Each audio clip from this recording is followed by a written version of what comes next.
اردو اور ہندی جاننے والے کو ایک تشریف رکھیں. ہم موضوع ہے خطبے کا ٹائٹل بیان کریں ان شاء اللہ. نحمده ونصلي على رسوله الكريم اما بعد. اعوذ بالله من الشيطان الرجيم. بسم الله الرحمن الرحيم. اللہ سبحانہ و تعالیٰ بہت رحیم ہے، بہت کریم ہے، اور اللہ تعالیٰ نے جو دنیا بنائی، انسان کو جو نعمتیں اس کے اندر عطا فرمائی، ان کی رحمت کی نشانی ہے. لیکن اللہ ہی نے انسان کو کے لیے اور اس کے اعمال کو درست کرنے کے لیے اللہ تعالیٰ نے جہنم کو بھی تخلیق کیا. اور اس جہنم کی حقیقت ہم نہیں سمجھ سکتے تھے، لیکن اللہ نے اپنے علم سے ہمیں اس کی حقیقت بتائی. قرآن مجید میں بہرحال جہنم کا ذکر آیا، اور اللہ تعالیٰ نے اپنے اس عذاب سے، اس نتیجے سے انسانوں کو ڈرایا کہ انسان اگر اپنے نفس کے حوالے ہو جائے اور اپنے نفس کے کہنے پہ چلنا شروع کر دے تو اس کے لیے کیا انجام ہوگا. بس مومن جو یقین رکھتے ہیں اس کے ذکر سے نصیحت پکڑتے ہیں، اس سے ڈر جاتے ہیں، اور غافل اور منہ موڑنے والے اسے ایک فسانہ، ایک کہانی سمجھتے ہیں، اور یقیناً پھر اس کے عذاب میں گرفتار ہو جاتے ہیں. اللہ تعالیٰ سے دعا ہے کہ اللہ تعالیٰ ہمیں اس سے پناہ دے. قرآن میں اور نبی کریم صلی اللہ علیہ وسلم کی حدیث میں جو خبریں آئی ہیں ان میں یہ بتایا گیا ہے کہ جہنم کتنی خوفناک ہے اور اس کی آگ کیسی دہکتی ہوئی اور کیسی بھڑکتی ہوئی ہے. اللہ تعالیٰ فرماتے ہیں الذین کذبوا بالکتاب وبما ارسلنا به رسلنا فسوف یعلمون، کہ جنہوں نے کتاب کو اور اس چیز کو جھٹلایا جس کے ساتھ ہم نے اپنے رسول بھیجے، وہ عنقریب جان لیں گے. اذ الاغلال فی اعناقہم والسلاسل یسحبون، جب طوق ان کی گردنوں میں ہوں گے اور زنجیریں جن سے وہ گھسیٹے جائیں گے.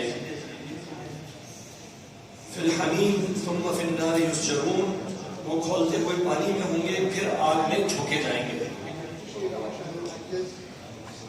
یعنی کہ انہیں جہنم میں ڈالا جائے گا اور انہیں اس کا ایندھن بنایا جائے گا. اور اللہ تعالیٰ مزید ایک جگہ فرماتے ہیں کہ فاتقوا النار التی وقودها الناس والحجارہ، بس اس آگ سے ڈرو جس کا ایندھن انسان اور پتھر ہے.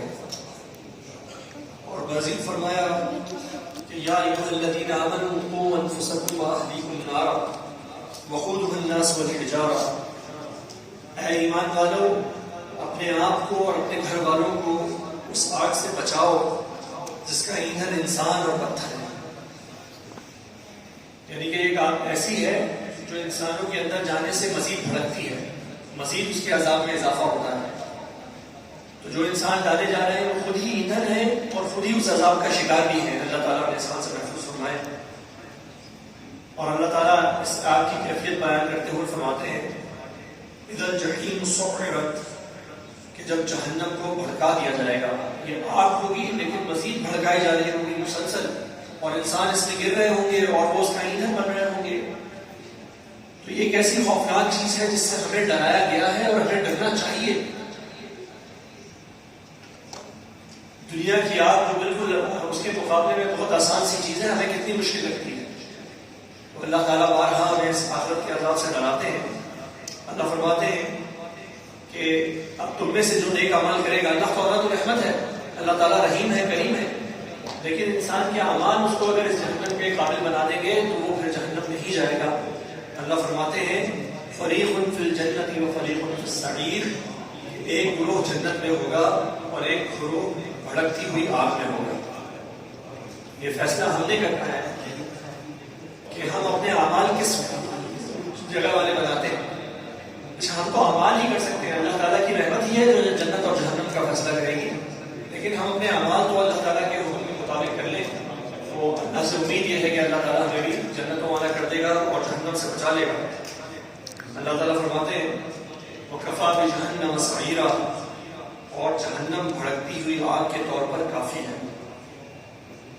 اور مزید فرمایا کہ كُلَّمَا خَبَتْ زِدْنَاهُمْ سَعِيرًا، کہ جب بھی وہ آگ بجھنے لگے گی ہم اسے اور بھڑکا دیں گے. ایک ایسا عذاب ہے جس میں کوئی کمی واقع نہیں ہوگی، بلکہ ہر آنے والا روز ہوتا ہے نا کہ انسان مشکلات میں ہوتا ہے تو مشکل تھوڑی دیر بعد آسان لگنے لگ جاتی ہے.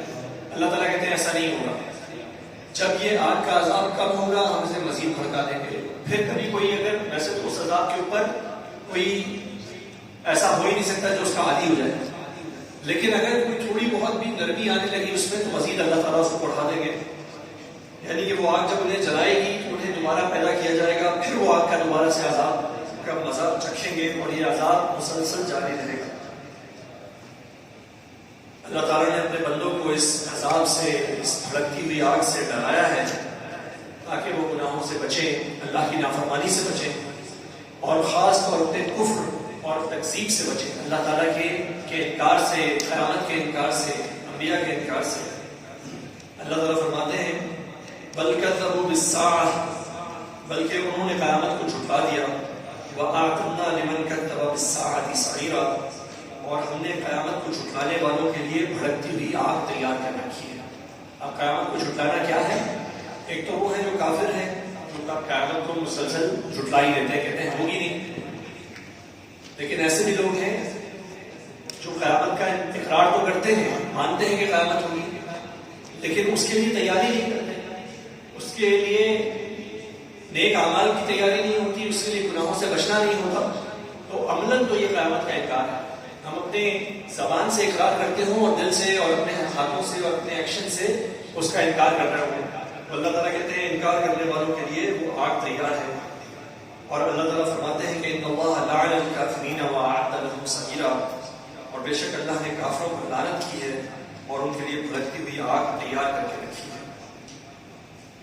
تو بس یاد رکھنے کی بات یہ ہے کہ یہ جنت اور یہ جہنم, اس کا بار بار اللہ تعالیٰ نے اپنی کتاب میں ذکر کیا. نبی کریم صلی اللہ علیہ وسلم جو صادق المصدوق ہیں, انہوں نے بار بار ہمیں اس سے ڈرایا, بتایا. تو یہ آگ یہ کوئی کہانی نہیں ہے, یہ کوئی قصہ اور فسانہ نہیں ہے, بلکہ اللہ نے یہ اس لیے تیار کی ہے اور اس لیے ہمیں اس کے بارے میں بتایا ہے بار بار دوہرا کے, تاکہ ہم ڈر جائیں, تاکہ ہم دنیا میں اپنے اعمال کو درست کر لیں. اور ایسا نہ ہو کہ اگر ہم ایسا نہ کریں تو اس عذاب میں ہم گھرے جس کا عذاب کبھی ختم ہونے والا نہیں.